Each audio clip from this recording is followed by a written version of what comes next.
Police મહાનિરીક્ષક Shri Rajkot range અને Morbi SP શ્રીની સૂચનાથી Morbi SOG અને Wankaner police સંયુક્ત ઓપરેશનમાં કોઈ પણ જગ્યાએ ગેરકાયદેસર ખનન થતું હોય તો તે પકડી પાડવા માટે પેટ્રોલિંગમાં હતા. દરમિયાનમાં વાંકાનેરના સત્તાપર ગામથી અદેપર તરફ જતા રસ્તા ઉપર શક્તિધાર દલદલિયા મોકળા પાસે રામાપીરની ટેકરી પાસે રમેશભાઈ ગોધરદાસ ખોજરેજી નામનો ઈસમ જે પોતે રહેવાસી રાજકોટનો છે,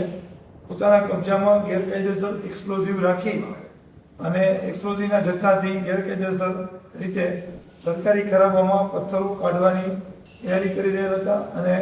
એક્સપ્લોઝિવ કરવાની તૈયારીમાં હતા એવી બાતમી મળતા તાત્કાલિક વાંકાનેર પોલીસ તથા મોરબી એસઓજીએ ત્યાં રેડ કરતા ત્યાં હાજર એક ઈસમ મળી આવેલ અને સાથે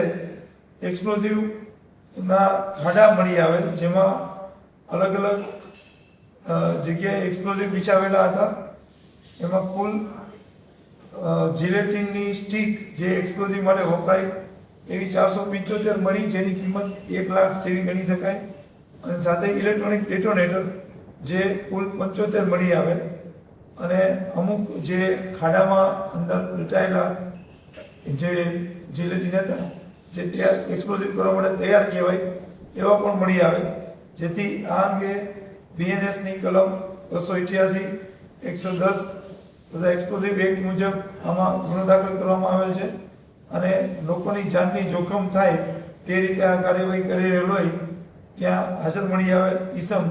રમેશ ગોરધનદાસ ખોજરેજીને અટક કરવામાં આવે છે.